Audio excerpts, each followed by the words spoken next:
Welcome to Believe in Progress, the American Association for Cancer Research Foundation's podcast. Join us as we share stories of hope and inspiration that will lift your spirits and remind you that no matter how difficult the journey may be, there's always hope. We will explore the latest breakthroughs in cancer research and hear from leading experts who are working tirelessly to find new treatments and cures in the fight against cancer. Believe in Progress isn't just about the science of cancer. It's about the human side of this disease. We'll hear from cancer survivors who have overcome incredible odds to beat cancer, thanks to the groundbreaking research and innovative treatments that are changing the landscape of cancer treatment. Join us on this journey of hope and progress. Subscribe to Believe in Progress, the AACR Foundation Podcast today. Together, we can make progress in the fight against cancer and bring hope to those who need it most. So before we start our discussion with Lauren, I'm going to ask those of you who are listening to this episode or watching this episode on your YouTube channel to please consider subscribing to our podcast, sharing this episode with a friend, and heading over to our website, aacr.org, to consider making a donation. When you donate to the American Association for Cancer Research, your investment in life-saving research propels the more than 54,000 members of the AACR in driving progress against cancer. You can support the life-saving cancer research with any donation you make today. So please consider donating to AACR. Your donation could help make a difference in the lives of cancer survivors like Lauren, and could help to bring us one step closer to a world without cancer. So Lauren, great to have you here. You've done some remarkable things, and you're still doing remarkable things in your career. Could you tell us a little bit about your cancer journey, perhaps when you were first diagnosed, and kind of how that all went down for you? Yeah. So my father, who was much loved here in the city of Philadelphia as the hockey announcer for the Flyers since their inception, was battling colon cancer, and I was taking care of him along with my mom. And I think it was just a very stressful, just tough period for my family. I didn't know it at the time, but I was probably already sick at that moment, because 6 months later, I was finally officially diagnosed. But what had begun as a lump in my chest was now growing out into, kind of a scary looking thing. And it took a while for people to maybe recognize what that was, because it was sort of unbelievable that my father had just gone through this, and I'm a younger person, and this doesn't happen this way. And so I don't want to say it's denial, but I just think people just didn't see it for what it was at the time, including myself. So I got diagnosed a little bit later than I would have liked to, but in the long run, I'm still here. So. Were you not feeling well, though, before you were officially diagnosed? Oh, or could yes. you tell? I couldn't get rid of my colds. I just couldn't rebound from things. I was exhausted. I was stressed out. But again, I attributed that to the loss of my dad. Yes. And all that stress that we went through. So it didn't dawn on me and add up until it got to the point where I would get in my car and I couldn't take any bumps in the road. I couldn't take, any movement of the car because my whole entire body hurt. And so the car, and then it got to the point at night, I was propping myself up with pillows and sort of just trying to stay immobile, because when I moved, it hurt, and I knew when it got to that point, something's really wrong. So I had called my doc and I said, listen, I really need to come in. I think it was a Friday. And she had said, well, I will see you first thing Monday. And I said, no, I need to see you now. I mean, just something inside lit up and said, wait a minute, this is not right. And so I saw her immediately, was in a scan a couple hours later, and was having that conversation, very shortly after that. So Were you given a certain state? Were you diagnosed at a certain stage? Do you know what that was? I was at stage 2, Okay. progressing to stage 3. Okay. And so it was right on the border there that it was really starting to spread. And I was lucky that, I had those giant warning signs to let me get the help that I needed to get. Yeah. So if I can ask you about your dad for a minute, and being a family member, part of a support Mhm. system for somebody that there's a lot of people listening out there that are support, you know, trying to help their loved ones through cancer. And you, uh, being the daughter of this great guy, what was that like for the family? I mean, it must have been a really hard time, I would imagine. Yeah, it of course it is, and I always say to people when I'm talking about this that in a strange way, it was harder to be the caregiver because you feel helpless for your loved one, for your friend. You just want to be able to do something to change that situation, but all you can really be is just there and try to go through the process. I think when you are the patient, I feel like you're on you have a mission and you go to your appointments and you are active in your, recovery or on your road to wellness. And I think although that, of course, comes with its own stresses, um, I really have great respect and great empathy and heart for those who take care of people who are in this position because it really is a, a whole different level of understanding and patience. And I just, hands down, I bow down to people who are there for the people that need them most. And it's pretty amazing that you still do the Star Spangled Banner before the Flyers It games. is That amazing. I right, say that every you, time. I'm you, like, I'm still here. Oh my gosh. how many have you done? Have you counted? Do they keep count of how You many? know what? I'm sure there is an official count. So if you figure 97, 25 years, and then Right. 50 years a game, like 50 games a year plus. So But yeah, it's a lot. was this to honor Dad? Was that part of the It motivation? was. He had been inducted into the Hockey Hall of Fame, and the year after they had opened the new building, which is the Wells Fargo Center Yes. now, the opening night of that hockey season, they had said, "We'd love for you to come and sing. We're going to honor your dad." And I said, "Sure." And went out, and he walked me out. I have a great photo of that moment, the two of us together. That's special. It really is. And when I came off the ice, someone came to me and said, "How about coming every night?" And I thought, well, okay, because I had moved back into the area. I had been living in Los Angeles, Hmm. and I wanted to be here with my mom and my dad. I kind of felt his health wasn't the best, and that I wanted to have time to share with both of them.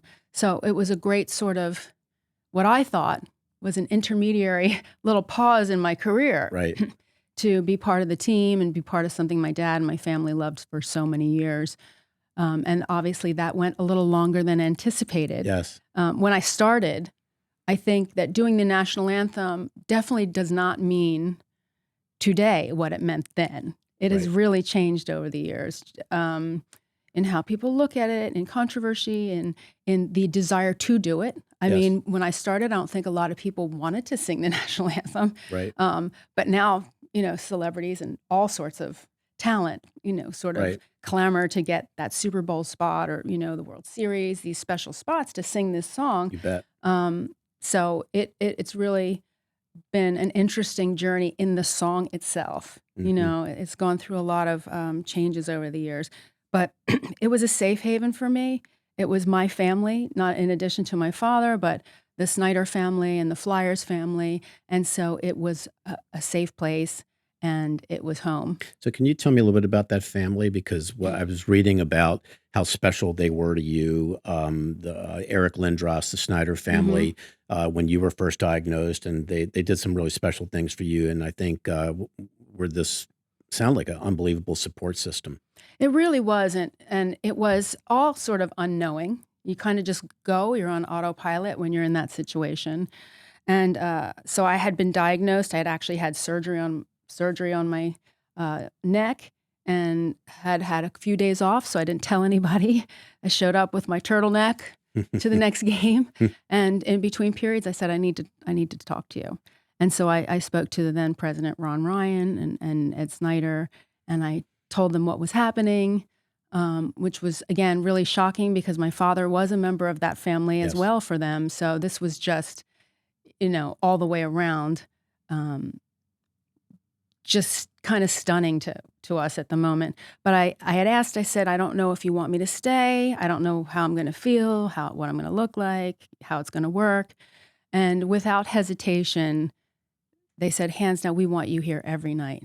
And if you can't be, we got you, but we want you here every night. So I think just that moment of knowing that I had that song, that minute and a half, something to get up and get going for, it was so crucial to my recovery. It was Was it therapeutic? it was completely therapeutic. Hmm. And again, I'll say that unknowingly. I didn't do this with any intention. It was only that I thought if I kept doing music, I'd still feel alive and vital and Right.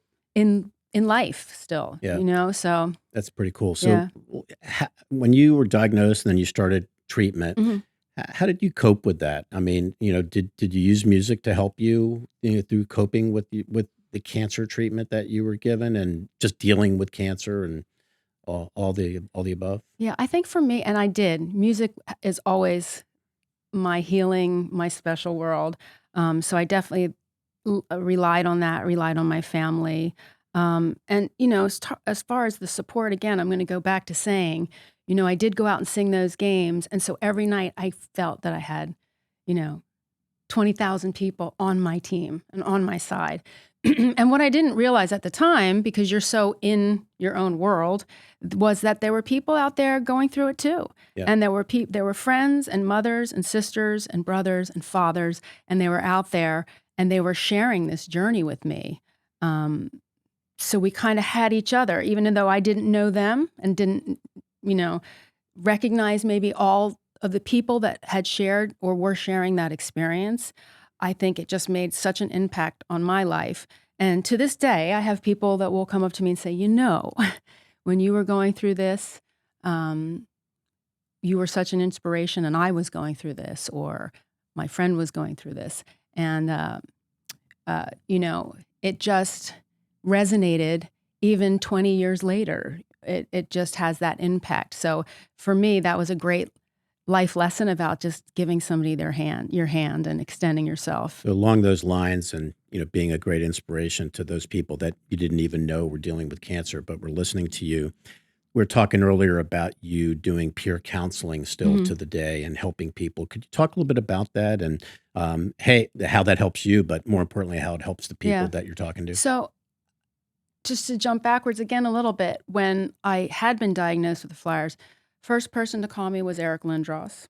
I First person to get me a stick from another team. I got a Mario Lemieux hockey Oh, stick, and when wow. I walked out one night, so everybody kind of rallied, and I thought, okay, that's just a little tiny moment, but I had received a phone call or an email from a boy I went to high school with, who's a man now, of course, and he had just simply given me the message that, hey, I went through this, I'm still here, and you can do this too. And just those words of saying, I've been there, you can do this, meant so much. It just changed my whole demeanor, my outlook.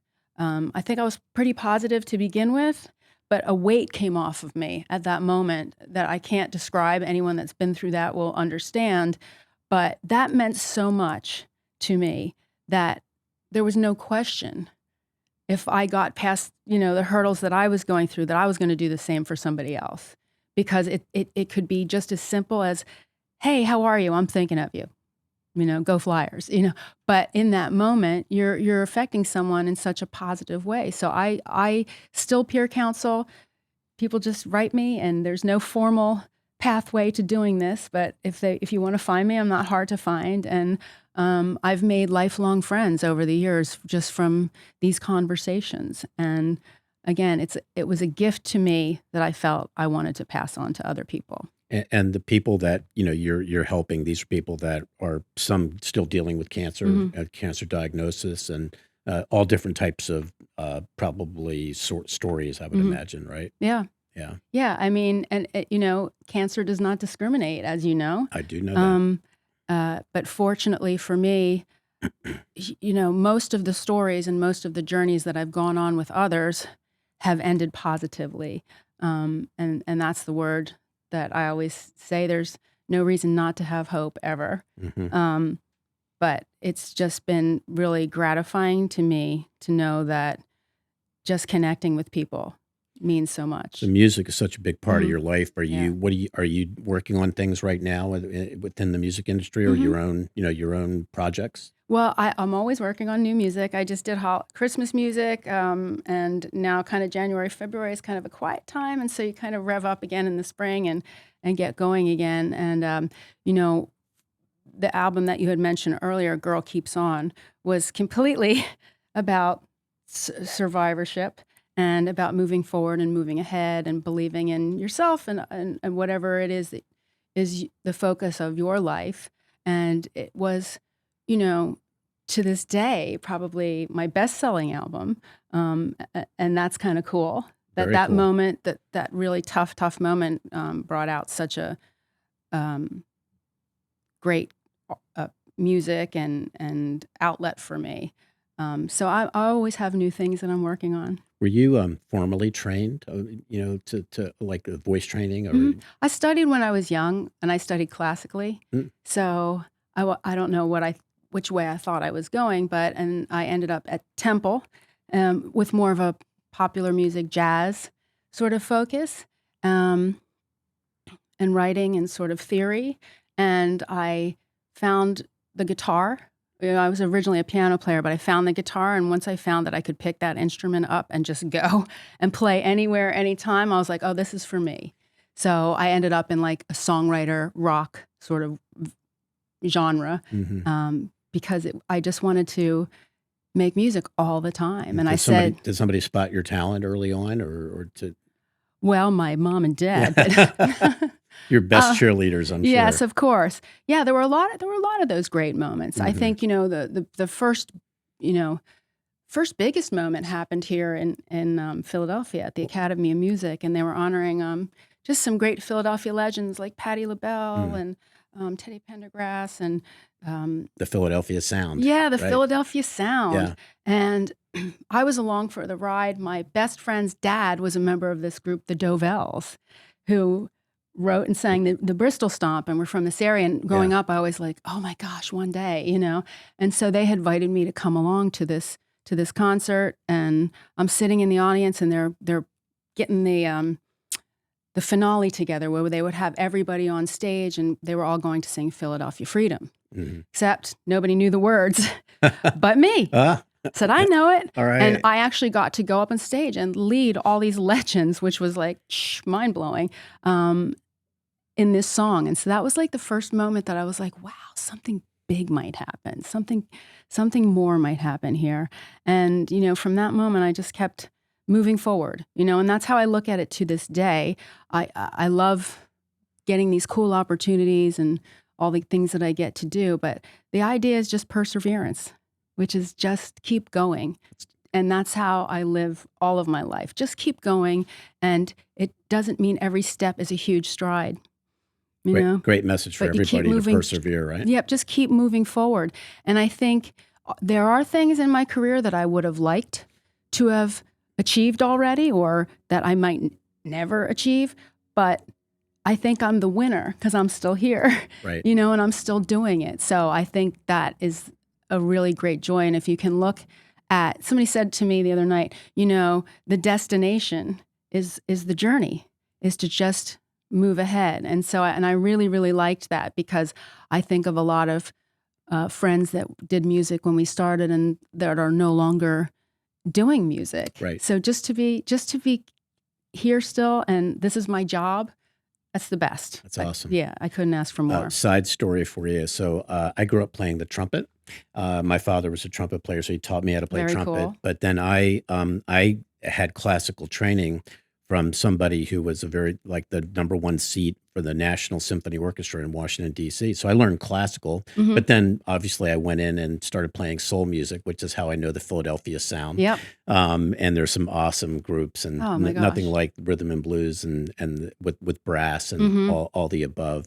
But just a little side story. Nothing Yeah. quite as accomplished as what you've done in your musical career.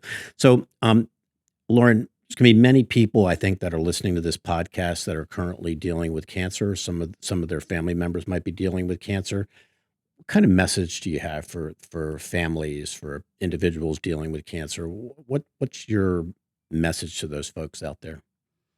I think to kind of be, while you're going through this, to be in the moment as much as you possibly can, to not think too far ahead or look too far back, um, and just try to appreciate those small steps. And they say a positive attitude, how important that is in your progress and your outcome. And I can assure you, probably everyone in that spot is like, I'm going to give you a positive attitude. Why wouldn't I? But I think doing those small things for yourself, those small kindnesses for the person you're taking care of, or for the person that's going through it. And I think it's really kind of the simple things, because the big picture of cancer and treatment and chemotherapy and radiation, it's absolutely can be overwhelming.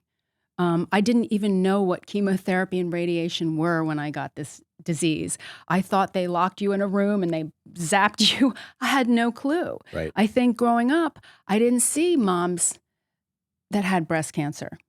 I feel like now, my neighborhood, there's a handful of kids, parents that I know that have gone through this. So I think your awareness just gets heightened. But I think, again, the best thing that you could do is small steps in the moment, and just try to not look at getting to the end point, but just travel through and be kind to yourself. Yeah. Any thoughts about philanthropic initiatives that are, supporting cancer? So here at AACR, we're a very research-focused organization. As I mentioned, we have 54,000 members all over the world, and they're dedicated to finding cures. Any of your own thoughts about research and the promise of research for cancer survivors and families and future Yeah. folks? Well, like we said, I'm really excited about the work they're doing in blood cancers and the work that's being done right here in Philadelphia. Yes. Particularly, the last breakthrough was, ironically, NHL. Yes. Yeah, I think there's changes every day, and I think it's so close, and it makes sense, to the common person. I'm not a doctor or a research person, but I can understand it and I can see it, and you Mhm. can feel it, as just someone who's been through this. You can feel it's coming, so that's really exciting. Yeah, our city is we're blessed here in Philadelphia Mhm. with some wonderful Yeah. institutions, and many of the folks that work at these institutions are a member of AACR. Our annual meeting is coming up in Orlando in April, and many of the scientists will be coming to our meeting to learn more about future breakthroughs and medical advances, if you will. So, if our listeners want to learn more about you, or listen to some of your music Mhm. that they're first being introduced to today, Mhm. how do they do that? How can they get in touch with your world? Well, easy enough. Online, where our whole world exists. So laurenhart.com, or Spotify, Apple Music, Tidal, all those places that you go and listen to music. You can find my stuff there. And out and about at Flyers games Right, and at a venue in your hometown soon, probably, right? right. And one final question: when you were going through the cancer, how did your immediate family, hold up with all this? They must have been. I mean, it must have been tough for them, but they must have been one heck of a support system for you as well. Well, they really were. And in an odd way, for my mom, who had just suffered and experienced the greatest loss that she will ever have, um, it just zapped her into mom mode. And so it gave her a place to be in a really difficult time. And so, in a strange way, it was kind of, a refocus for the family. And they were there for me 100%. My brother came walking in the door a week after I found out, with his head shaved. And he's like, I'm with you. Let's go. Um, That's cool. so even before I lost mine, he took his off. So he was Hmm. like, no fear. Let's do this. And yeah, they were just, they were the best. They were everything. My mom was the best. Middle of the night, I could call her and be like, I'm not sure if I should be having this temperature, or, and I lived in PA, she lived in Jersey. She'd bop in her car and be there in a half an hour. I'd be like, knocking at the door. So yeah, the support system was incredible. That's great. Have you Yeah. ever missed a game, Flyers game? Have I ever missed a game? I missed a game when I adopted 4 children. Uh, So I missed a game when my first daughter was connected to our family, and I missed a game when my second 2 children were connected to our family, and a third game when my son came into our family. And I think I might have missed one game during this whole sort of illness. But yeah, I was there for Nice. better or worse, And how are those kids doing? Those kids are great. Growing up? They are growing up. My oldest is now 20, which is shocking to me because it feels like yesterday I just met this little 8-year-old girl, 7-year-old girl, Right. And you turn around and boom, Yep. it's all different. And I have 2 grandsons, so yeah, so time flies. parents know, Yes. days are long, but time is short. That's right. Like it goes so quickly, and that is a whole other lifetime from the time that I was going through those difficulties. So it's kind of wild to look back on and think of all that's happened in that time. I bet. Yeah. I bet. Mm-hmm. Well, Lauren, I can't tell you how special it is to have you here in our AACR offices and spending a few minutes and getting to know you. And I'm already inspired, and I've just got to meet you for the first time today, and appreciate what you do, your dedication to helping people that you don't even know, and you're just willing to reach out and help them with their journey. The message that you're probably sending subliminally when you sing the national anthem to all those people is really, really special. And I just want you to know I really appreciate you and your family and what you've done, and to come here and bless us with your time on this podcast is really, really special. So thanks so much, and we'll look forward to seeing you again. And we appreciate your support of AACR. It's really nice of you. Well, thank you for having me, and I hope this is the beginning of a long relationship that we know one another. So Me too. Now I'm AA educated. You're AACR ambassador Yep. now. There you go. Thank you very much. Appreciate it. Once again, thank you to our listeners, supporters, and donors. You've just heard from Lauren Hart, a renowned singer and performer who has used her voice and music to raise awareness about cancer. Lauren's story is a powerful reminder of the impact that cancer can have on our lives and the importance of supporting those who are affected by this disease. The AACR is an organization that's committed to funding cutting-edge research aimed at finding new treatments and ultimately a cure for cancer.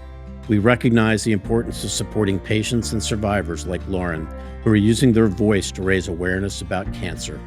The reality is that cancer research requires significant funding, and that's where your support can make a difference. By donating to the AACR, you can help to fund research that leads to new treatments and cures for cancer. Did you know that every year, millions of people around the world are diagnosed with cancer? In the United States alone, it's estimated that over 1.8 million people will be diagnosed with cancer this year. But with your support, we can help to bring hope to those who are facing the diagnosis. Remember, your support drives the progress against cancer. Once again, please consider subscribing to our podcast, sharing this episode with a friend, and heading over to our website, aacr.org, to consider making a donation. Thank you for listening to Believe in Progress, the AACR Foundation's podcast. This podcast is produced by College Cast LLC. Please visit www.collegecastpodcast.com for more information. And don't forget, cancer research saves lives.